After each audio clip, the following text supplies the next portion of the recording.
Gəncədə dəhşətli hadisə baş verib. 11-ci sinif şagirdi huşsuz vəziyyətdə tərk edilmiş yataqxananın önündə tapılıb. Bir gün sonra isə xəstəxanada vəfat edib. Hadisənin təfərrüatlarını eşidək. Yataqxana həyətindən tapılan 11-ci sinif şagirdi ağır vəziyyətdə xəstəxanaya çatdırılıb və orada həyatını itirib. Onun amansız şəkildə döyüldüyü ehtimal olunur. Məmməd Xələfov küçəsi 115 Gəncə şəhərində fəaliyyət göstərən universitetlərdən birinin yataqxanası, hansı ki burada vaxtilə məcburi köçkünlər yaşayıb və sonradan bu yataqxana tərk edilib və burada heç kim yaşamayıb.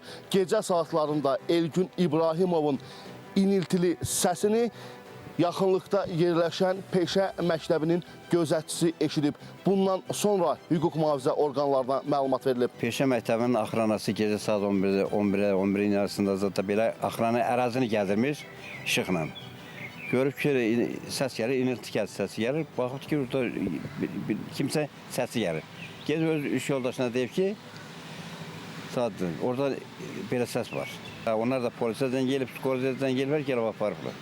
Hadisə yerinə dərhal polis və prokurorluq əməkdaşları cəlb olunub. Həkimlərin müdaxiləsinə baxmayaraq yeniyetmənin həyatını xilas etmək mümkün olmayıb. Ölən məktəblinin dayısı Rövşən Zeynalovun sözlərinə görə o tanınmaz vəziyyətdə olub. Həkimlərdən icazə aldıq, girdik uşağın yanına, uşağı vəhşicəsinə. Yanı döyülübmü bilmirəm, nədirsə də insan işi deyil.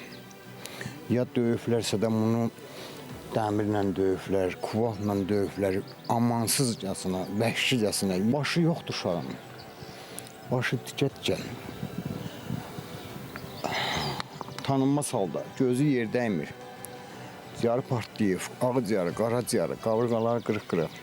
Ailədə iki qardaşdan böyüyü olan Elgün İbrahimov Gəncə şəhər 34 nömrəli tam orta məktəbin Rus bölməsinin 11-ci sinifində oxuyub. Hətta bu günlərdə Rus bölməsi üzrə keçirilən imtahanda çox yüksək bal toplayıb. Faktla bağlı Gəncə şəhər prokurorluğunda araşdırma başlanılıb. İlham Məmmədov, Diana Cəlali, Space Xəbər, Gəncə.